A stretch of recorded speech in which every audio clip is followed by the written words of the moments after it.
Bah, very spicy. Hello, it's no ma'am. Ngasi fried rice tau jage. Fried rice tau bagi macam lo segala jare kopi di jauh dre sini. Hello दोस्तों, आज हम बनाने जा रहा हूँ अपना style में फ्राइड राइस बनाएगा। 2 एग है और ये कैप्सिकम है और ये कुकुम्बर, ये बीन्स है और ओनियन, इतना ही है। फ्राइड राइस खाने का मन है इसलिए मैं लेके आया है। ठीक है, आप लोग देखते रहिए, स्किप मत करो। मैं यहाँ पर मैं स्किप तो उतना यंग भी हूँ। मैं यहाँ पर मैं से नहीं फ्राइड राइस की मसल से नहीं बुको ठाव जो लगे। सबसे पहले मैं क्या डालेगा, तेजपात। यस,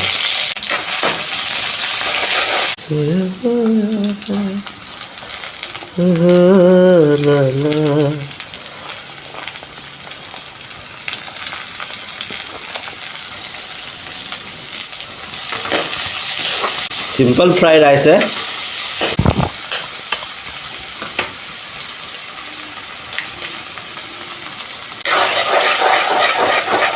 मैं यहाँ पर मथक खरा खामेन भी खरा चाहिए। अखोई चानागदब चांग थुम लाए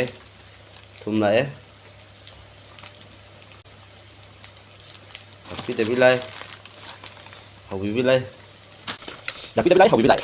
फ्राइड राइस से चादब कुईरेबको मैम अदुना फ्राइड राइस तौरीनी। मैम सुमायना मरक अमता ट्राई तौबियो। सुमायना सुम सिंपल फ्राइड राइस तौबनको मैं करी पत्ता मना हेके तब करी पत्ता मना करी पत्ता पाबी को लोई जानसलमे लेरमद्रे। मरकता चनम चानिंगगदी चनमने सुमायना मथक्ता अमनिका थादब जाय ngami थादब याय को सुमायना चानिंगगदी अइदी सुमायना चनमसे मथक्ता मकु खोक्तना हासनबा हावे। तो मैम होरेन चाबा नुंगायबनेबा। विनीगर कई जामन ले विनीगर हापे विनीगर हापगे खाबई क्षमता तब तक खा से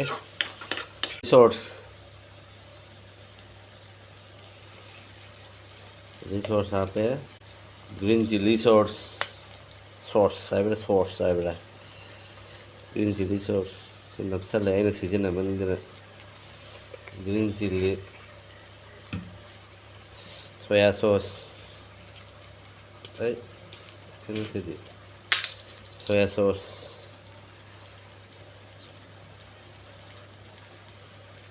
मैम गाजर गदी याउद्रेबो ngarang गाजर से लेरक कावरे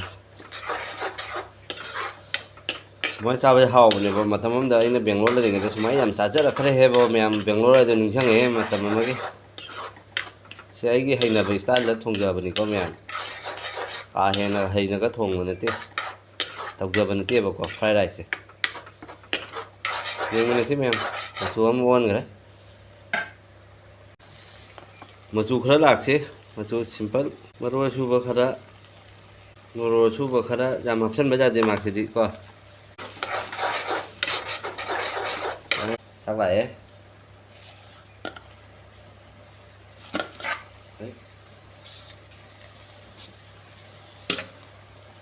बासमती ने कतवदी हावने बहाबा मैम नत्रगा बीपीटी ने कतवबा बीपीटी दसो तांग लेदना को मैम मथंग दि बासमती ने तरोप ngamge बिसमा ब्लॉक से मरु पाई दिने बो पैसा अदुननि मैम सिगा मथक्ता अवात खरा बीन्स अइना केनो तौनो थम्बसे सोयना थम्बसे हापथागसेबो सुमायना माई माइगे हैनबा मोंगनिको मैम असेमक थोंग सुमायना तौदा यादि हाइबा लेते माई माइगे हैनबा मोंगदा तौबियो। फतिगोंग लेतरा खंगदे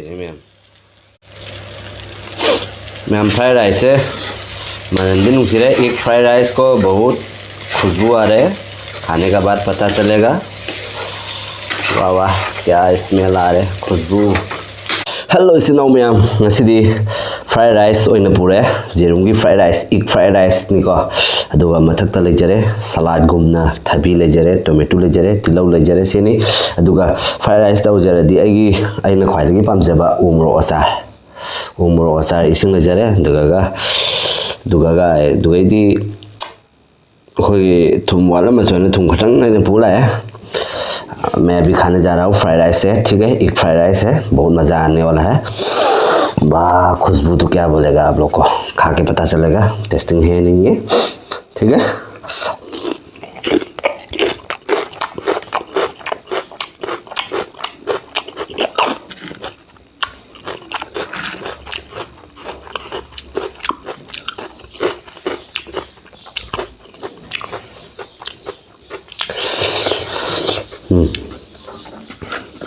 किंग चिली बुद्धोलो किया पिकल लगेगा, आई डेंजर है लेकिन तो एक तो टोंगल लगे हाँ।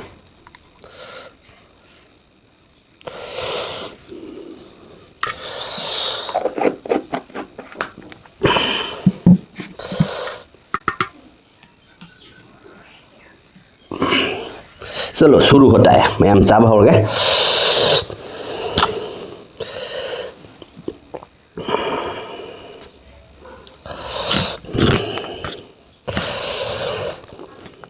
नाने nga thongba iron nga thongba iron nga thongba iron chamthong kangsoi tau le dudi fried rice e pura ge na ko pura abi men egg fried rice jelong nga tang hape jana simple ba bong da mem ho ge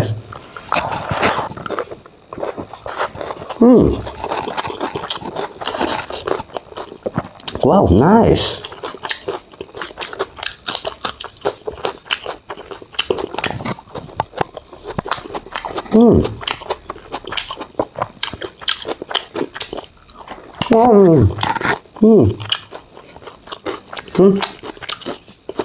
Bah, very spicy.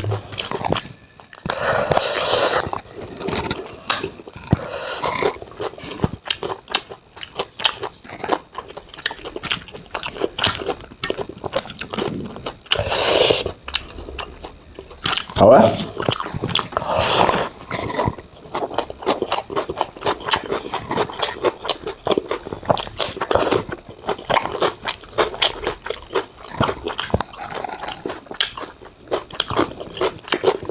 Nam ấy là hay gì cả, hắn nuôi gì vậy? Sáng mà cha hầu rồi, đúng rồi, phát cho mình chặt thì chặt đi rồi, hầu vậy, chặt biếu,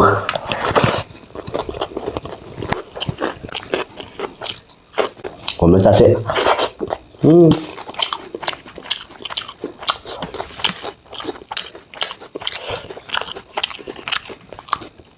nàng không ai hay được chứ bộ phản hậu đấy mẹ ba mà tâm âm để đi bộ anh là biển ngô đó cơ aku thằng bác sinh năng này số máy này tất sốt này tất tốc sẽ lấy vào hàng ba ado không những sang aku biển ngô đi vào thì ado anh phải là sẽ pulak này số máy này chỉ làm mà hấp thở rồi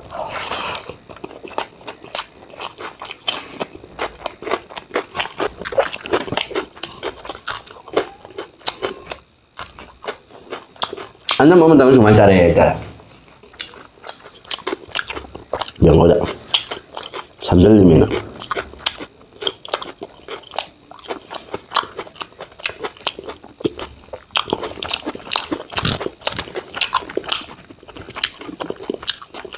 apa asal aja jauh dari apa nama ni sing jauhan dari kopi jauhan dari gajar jauhan dari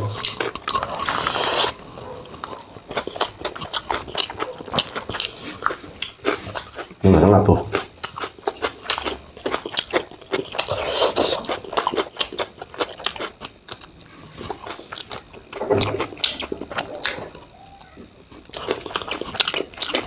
Cuma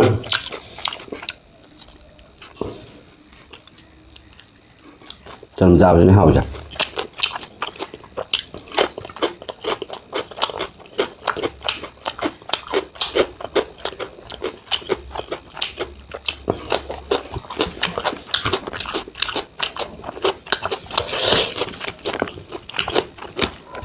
ꯃꯊꯪꯒꯤ ꯃꯨꯛꯕꯥꯡꯗꯤ ꯄꯨꯔꯥ ꯇꯣꯞ mukbang ꯑꯣꯏꯗꯣꯏꯅꯤ ꯃꯊꯪꯒꯤꯗꯤ ꯃꯌꯥꯝ ꯍꯥꯏꯗꯣꯛꯑꯔꯣꯏꯒꯦ ꯍꯥꯏꯗꯣꯛꯑꯗꯤ ꯂꯣꯏ ꯈꯪꯅꯔꯅꯤꯀꯣ ꯍꯥꯏꯗꯣꯛꯑꯔꯣꯏꯒꯦ ꯎꯠꯂꯔꯣꯏꯒꯦ ꯑꯗꯣ ꯇꯧꯕ ꯅꯨꯃꯤꯠꯇꯨ ꯎꯠꯂꯛꯀꯦ ꯍꯌꯦꯡ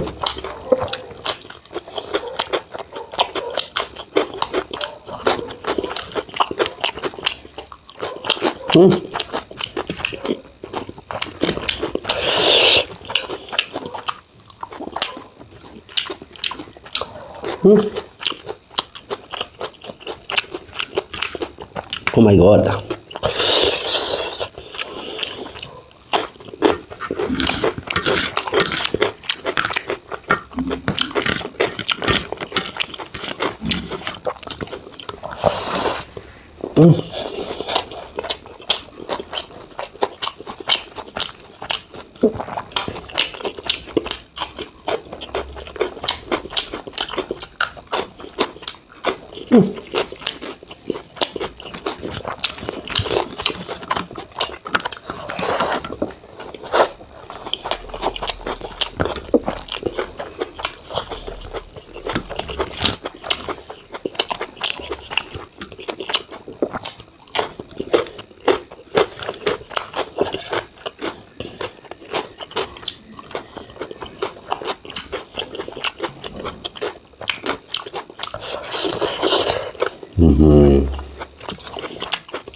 Tomato mending hap them.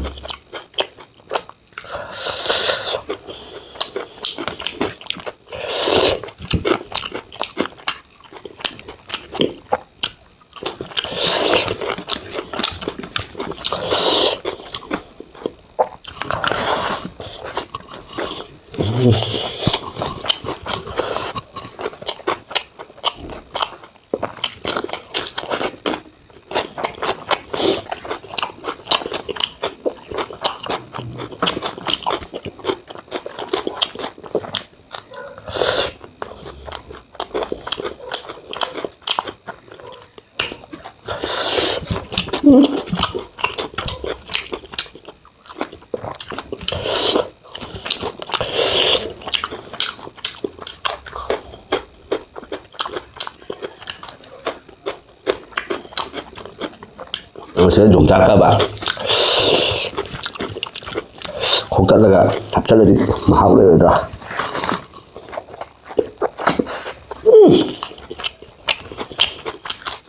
alu da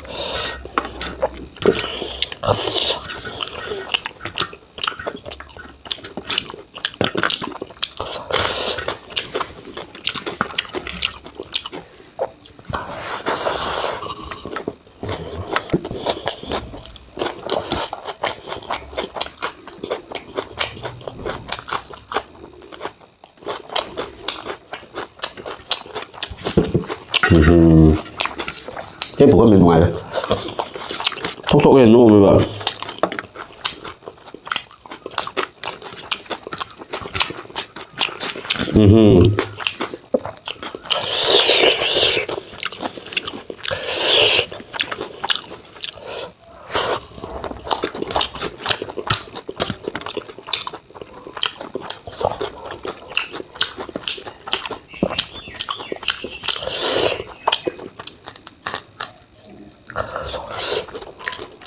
Nga video sẽ lùi pháo với dân của mình skip bấm đầu tiên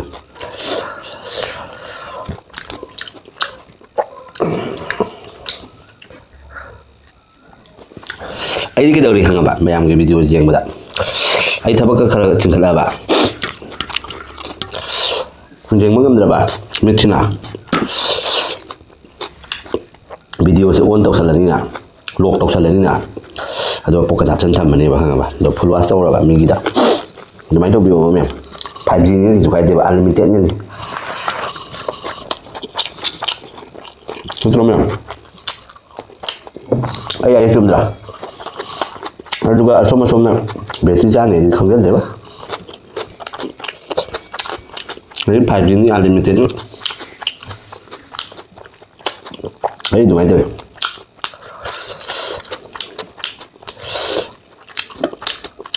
Ayuki pung mapan dagi hawragana pung mari manga sidi akhoi thabak sangdreba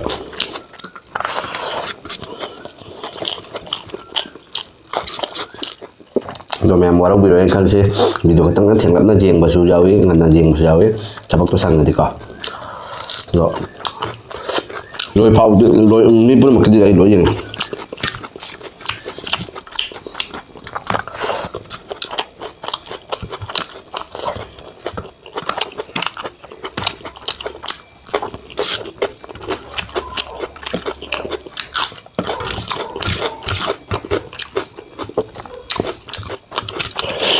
bút tala hậu đấy.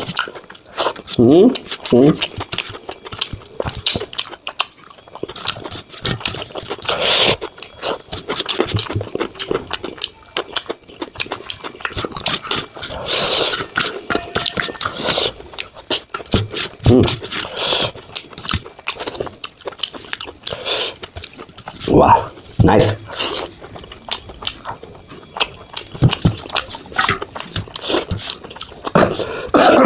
Sorry. Nasi mukbang nice, super.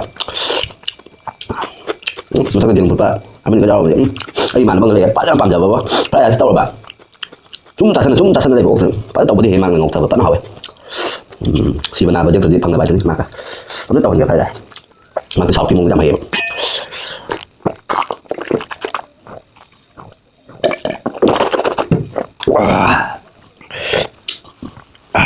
Mem chăm soi rồi na. Thằng video đó có phăng là gì hay tại có.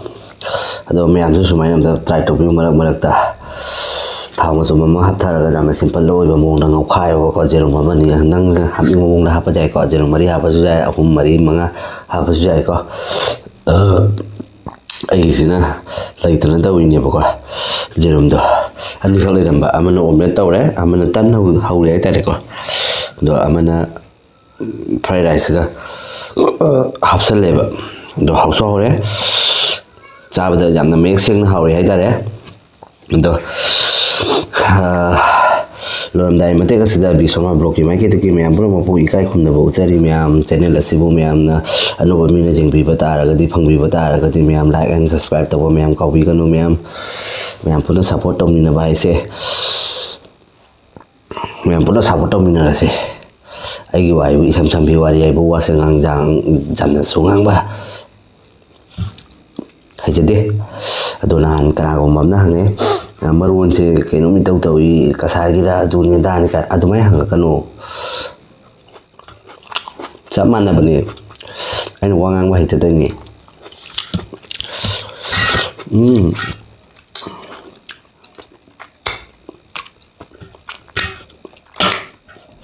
wah nó sao salah Nampun mampun tu support om nasi harga matang juga. Air video se lotion jara ke matang video dan wah hau ba malai na do pura aksa ke me supam na ba. Spicy su oi kada ba. Do Thailand Indonesia da jam na wing la ma sana ri ba pu ni ba se je ko moi jam cha ba ni ba ko. Ai nai je akhang mo mi ja be khang ma ni nyam. Bye bye.